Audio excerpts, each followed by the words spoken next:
We've run our string lines just to give us a nice outside line and give us a good rough for our pad placement. Band board on. So we're working on a lot of the little bits and pieces that we'll need to, be ready for inspection.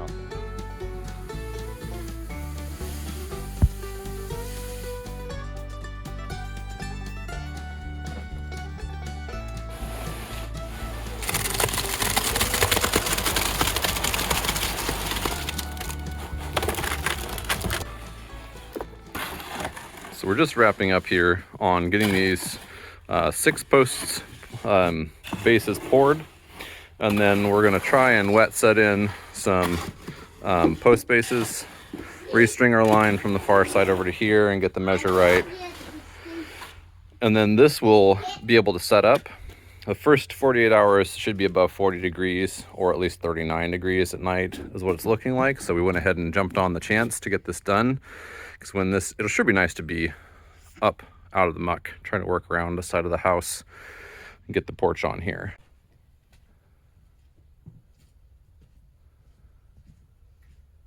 So we managed to get our piers poured, all these pads, 20 by 20 or more, which is overkill. Technically, posts for this job should be 18 by 18, I believe is what I'd seen in the prescriptive code. But every 6 feet, we have one in, and we've got all of our posts cut to match what's coming off of the wall. Slight slope coming out for water to be able to drain the way we want it. The boards aren't coming out this way, so it's really not a concern, because essentially the water is only going to have 5.5 inches to drain before it goes down, but that is code. And we are about to get all of these treated. So this is something that I've had inspectors tell me in the past is commonly missed in construction in our area. And I've seen that a lot on YouTube, actually, that a lot of people don't do that. Pressure treated boards, once they've been cut, treating them. And what I like to do when I'm doing a bunch of it is to just pour it into a pan and then brush it on, unless it's something where I can get it by simply dipping it in.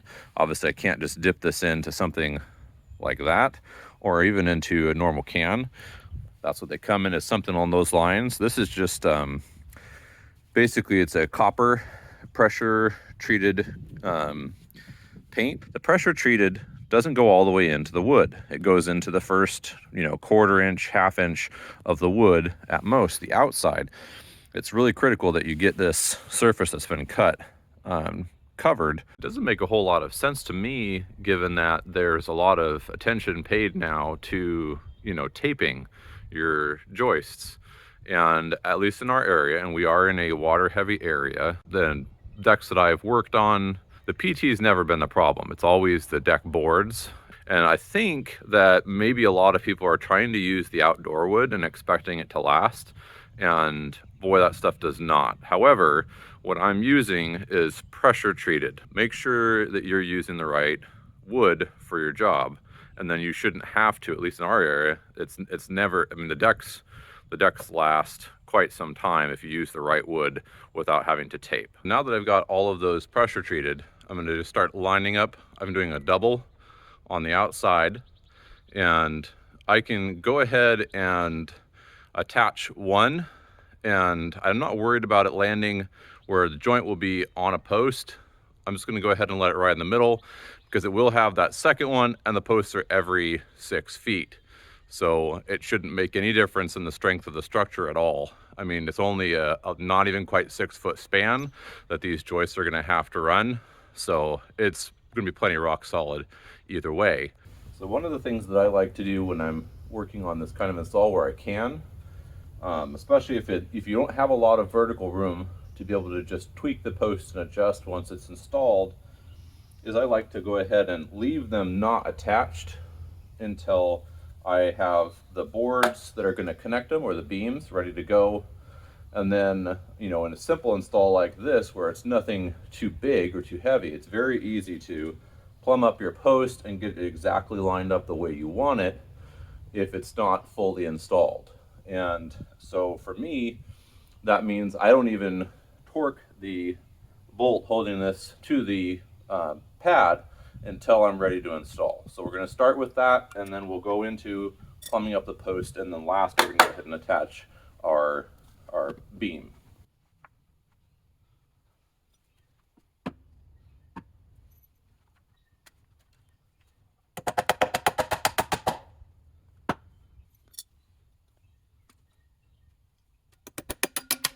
Getting that nice and snug. I put this nail in first, and that brings me to where any movement on this board will help me correct side to side and get it perfectly lined up, and I'll know once that's installed when I'm right in the exact spot there. So I just checked the plumb side to side, and we're not too bad. We've got a little bit to go, but not much. And typically my main concern is this way, and if I install these center joint first, or the one next to it, then you have a little bit of hinge that you can do, bringing it forwards or backwards the entire post. So then I'll check this way, and it does need to go just a hair. So I'll just use my leg to hold, and then go ahead and install one of these corner ones. And we are right on that line on the outside, so that's just what I wanted. I'll go ahead and finish the install.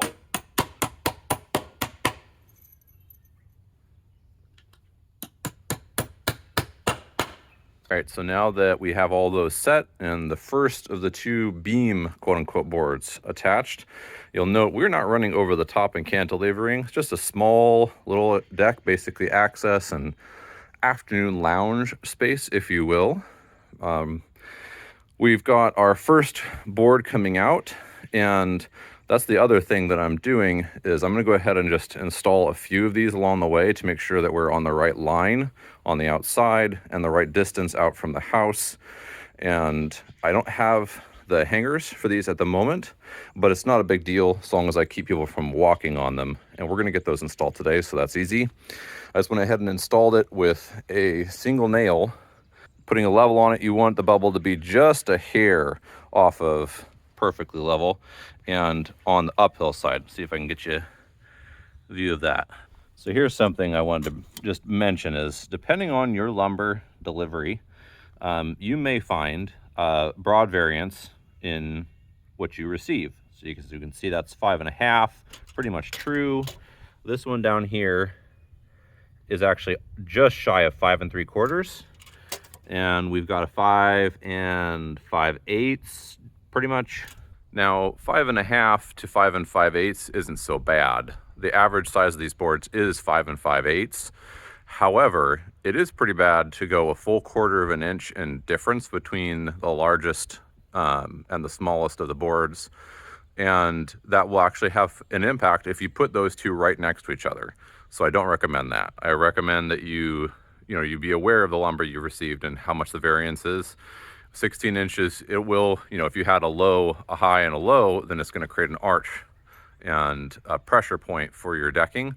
And that's probably not going to cause any problems, but it might annoy you because you'll know it's there. At least I'll know it's there. So I went ahead and I found on the outside, on the far side, knowing that I had a couple that were extra large like that, 5 3/4.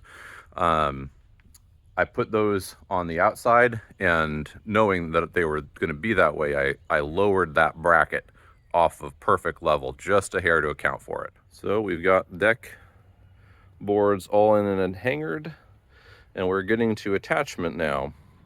So this is a DTT.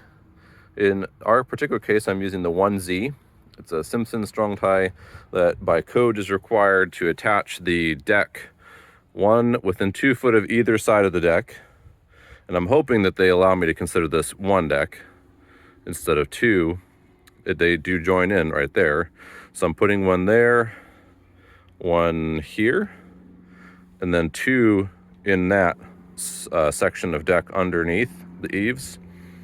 They may end up having me put in another one somewhere in here. We'll just see what they say, but theoretically that should work. They're not evenly spaced, and you're supposed to have them evenly spaced, but we'll see what the inspector says. This version uses this handy dandy timber screw, and you can side mount it So it's going to shoot in and go into your wall into a horizontal plate. Has to be mud sill or a bottom plate. It can't go through your rim joist because there's not enough to catch. And this needs to bury a minimum of 3 inches inside of your framing. So you got to get that whole thread in there. The mount options are side mount, so you can mount it on the side, or undermount. We're doing undermount on this section. We did side mount over there underneath because of the height difference in this board. We need to hit that mud sill, and the way it is over there, the mud sill is underneath this board, so we had to side mount it kind of down towards the bottom. Here we're going undermount, and it will hit and be just fine. So all this gets attached with on the board itself is just a bunch of these screws, number 9 2.5s, and once that's in, then you've got your 4 of them, you're good to go, and that's the last thing I need to start covering. So in order to get our required 3 inches of grab inside on the framing, I've marked out from that sheathing 4.5 inches, which is what the directions state. So now we just have to find one of the holes and get this installed.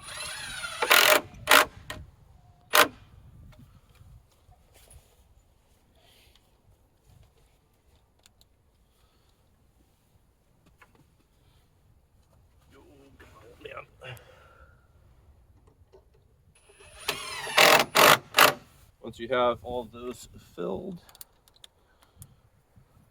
and this did not come with, so 3/8 is what I have for this, and it seems to be a good fit. Just wind that in there.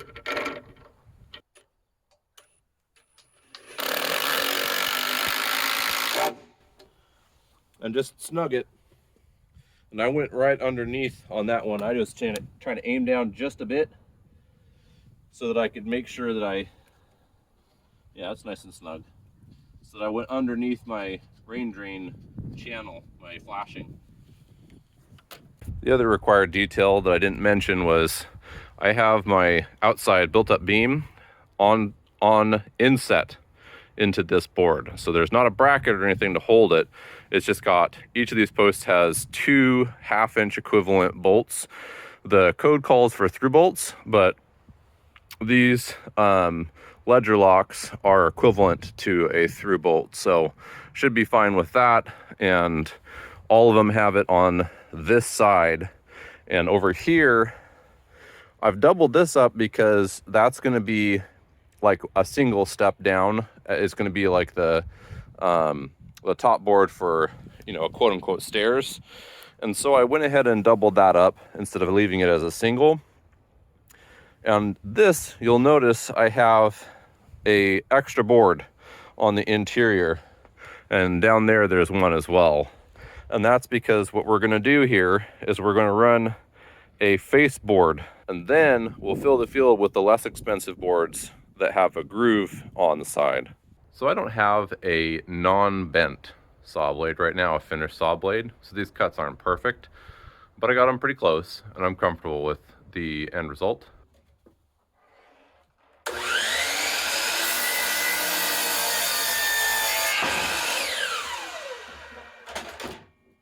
All right, so we have this set exactly where we're going to install it.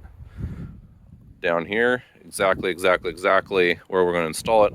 So that means that now I should be able to just measure this out, and it is 49 1/16. So I'll cut it right at 49, and that will give me just a hair of room between these two when I go to cinch it in. So I put the 45s for the miters on the corners. Obviously there's 2 of them, one back there, and then one right here. And I just need to cut the corner on this side to length, and then as far as the outside goes, it's just fitting in a piece here.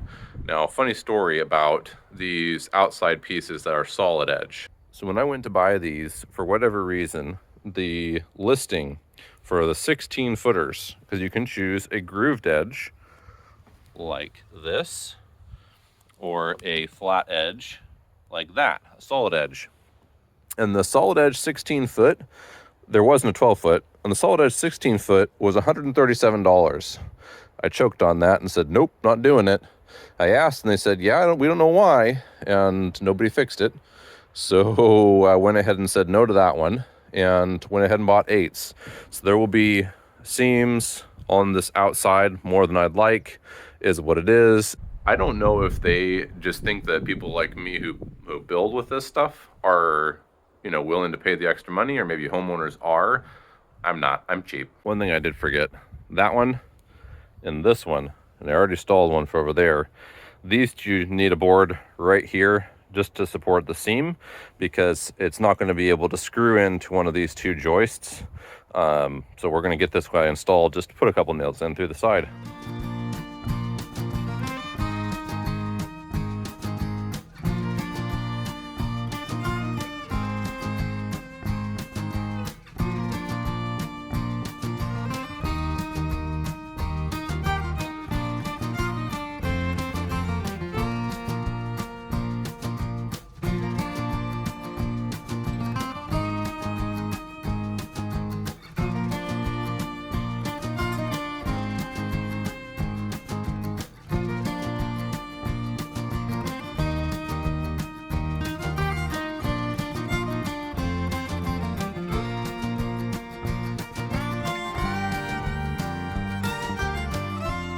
So now you can notice that we have some extra here. This is a 28-foot deck plus a touch, and we ended up with this taking some of that out, about a foot, not quite, which means that we have some overlap here in the center. So we're gonna run just 16s, 12s, alternate.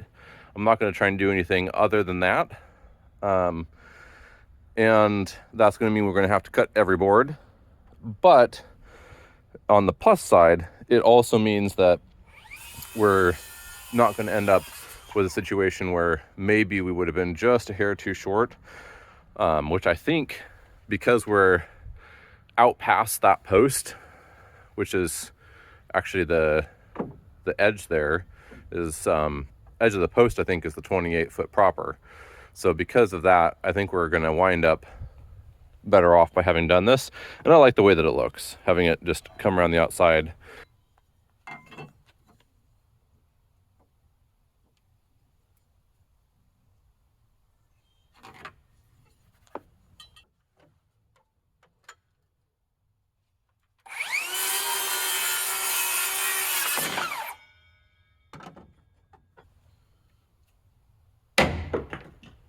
So these two boards and their opposites over here, you can see that there's a different sized gap between. But right here in the center, it's the same. Right there on the ends, it's the same. And the reason for that is because I installed the outsides first. These boards do have some warp to them, and I don't want to rely on this outside run to be perfect. And so I get the outside sections installed first, and then when I go to the next one, obviously the seam is offset from the first one. So that's the one I'm working on right now. I'll get that one put in, and then I can actually just go ahead and keep going. And once we're way out into the field, I'll come back through and I'll fill all of that. And when you get to a tight spot like this, I have two options. I can loosen this board up, which is still possible, or because this one is probably the gap I need over here, I can just force the tool down into there for the spacing and then go ahead and drive from both sides. So we're making good progress, but again, you can see that there's some gaps and some not gaps, and I am just filling the field. I'm trying to get this pulled this way, and just in case it's absolutely too heinous where these two come to meet, I could pull this off and redo in some way. So in fact, I think what I'll do next, now that I'm this far, is I'm going to go ahead and find out where we're sitting with this so I can make that determination. So here's what we got. So the last 4 boards aren't secured yet. As you can see, we have a small gap, maybe 4 inches at most, 3.5 probably, as we're running down here. Now on this section, I don't care. I just cut it and call it a day. However, over here, it's enough to be a problem in both ways. I don't really have the ability to reduce the spacing And then if you, on the other hand, if you creased it by 1/8, you're still not sitting where you need to be at, 3 inches in that spot. So I've got to ponder on how I want to handle this piece. I think that what I may do is just go ahead and cut it. All right, so we're ending the day, and I just decided to just do a little strip. It's not perfect, but it looks okay. I still have one more board to get in down there. That's going to be a cut board. And then I got to fill the field with screws. So I only have maybe 4 rows in the center, and then of course the outsides. And that's why the spacing isn't even yet, but really good progress, and shouldn't be more than an hour or 2 to finish up, really. Probably about 2.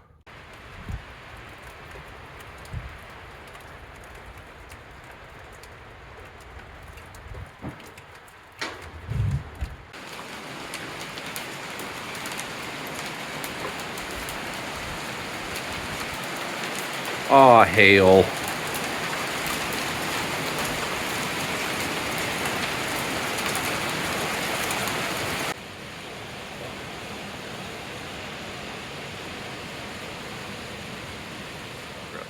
This sure looks nice.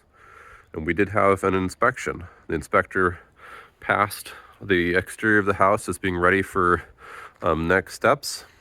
He did give me a couple of things that he wanted me to be aware of, and I'll share those with you. If you're in Oregon, they'd be relevant, and elsewhere, they still might be relevant. So first thing is he wanted to note what kind of siding we are putting on, and he said that lap siding does not require any additional to a zip system, which he also noted is very uncommon out here, which I was aware of.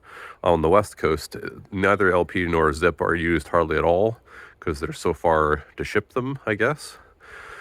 And the lap side has a drainage plane. Basically, it allows it to drain out as it goes down, but anything other than lap siding, especially what we're going to do on the upper area after a band board, we'll be doing a 16-inch board and batten, and that being flat to the wall, it requires a drainage mesh behind it so that if any water gets back there, it can come down and then get kicked out at the flashing over the band board. He did ask if we were going to do any additional moisture barrier, and I told him no, we were not. And however, we did talk about nail pattern and the zip system. I guess he's only ever seen one other installation, and that's obviously not very many. And so we talked about that, and I said no, I wasn't going to, but all of the holes I was going to tar. I did make that decision a little while ago. Any of the nail holes where the nail is at all sunk into the board, I'm going to go ahead and tar those right before we do the siding. He did point out the windows. I have not yet put a flashing over the top of those. So the exterior of the house was definitely the good news. The interior of the house, he said, progress is great, and there were a couple things he wanted me to do. So let me show you those. So in looking over the plans, the exact instructions on where to place any framing clips weren't very clear. And my understanding, as I read them, was that we didn't need them anywhere other than basically 2 spots. On the little bit of sheathed wall below here, shear wall wise, and then up in the top floor with the pony walls for the roof. Now, he had noted that, as I had noted, that the pony walls are not called out as shear walls. And so he said, arguably, based on the way it was written, I didn't have to do that either, but I had. So he said that was good. However, there is a note in the plans that reads, the top of each shear wall must be connected to the roof sheathing or floor sheathing. The bottom must be connected to the floor sheathing or foundation. See typical connection details for appropriate connection. Now, here's where we disagreed, but he happens to be the inspector, so he wins. None of the connection details showed a framing clip being required in any of the relevant images, and the engineer had shown a ton of different circumstances to make sure that all the bases are covered. I suspect they're probably commonly included in most of the house plans that the engineer does. Here is what it shows on the continuous multi-floor exterior shear wall. Now you'll notice that there is a framing clip shown, but not mentioned here. It's because he drew it in and told me to put them in. Now, my understanding when I look at this is that you have an edge nail per schedule, and that goes into the board and into here, thereby joining the two sections. And here you have a nail coming down as through the plate as well as through the outside edge nail per schedule. I did that. He just wanted me to do a framing clip anyway. So I don't agree with his reading of it, but just in case, I thought this might happen with something, and I had over-purchased framing clips. They're not that expensive. It is going to cost me an extra 35, 40 bucks, something like that, to get another box of nails. At the end of the day, it did cost me a couple, 2 hours, 3 hours of time to go ahead and hammer all those in. But I'm pretty much done, so not a big deal. Let me show you what is a bigger deal. Or at least it may be a big deal. I haven't heard back yet as to how big of a deal it's going to be. So this set of posts are supposed to be connected from foundation up to the second floor and actually up into the second floor. And you can see one of them does indeed have a hold down attached to it. However, my lovely foundation contractor had placed this anchor bolt so far off of the post's location that I was not able, it's a 7/8 inch bolt going through there. There's no way I could bend it that far this way to get to that spot. And so I built it as best I could. I had to add in these boards, and the inspector has a concern because even though in every other way we are connected in here, this is not being strapped and more than incidentally held. It's being pinched. It's being held together because this is holding this down. And so the chances of this going anywhere are very low. And so I don't have a strap going into that location. And the inspector has a concern about that and wants the engineer to say what to do. So we're waiting to hear back from them. Thanks for watching. Hit the subscribe button for more, and if you enjoyed this video, please give us a like and leave a comment. It really helps us out a lot. These videos take hours of our time to make, and once we hit 1,000 subscribers, YouTube will start sharing their revenue with us. See you next time.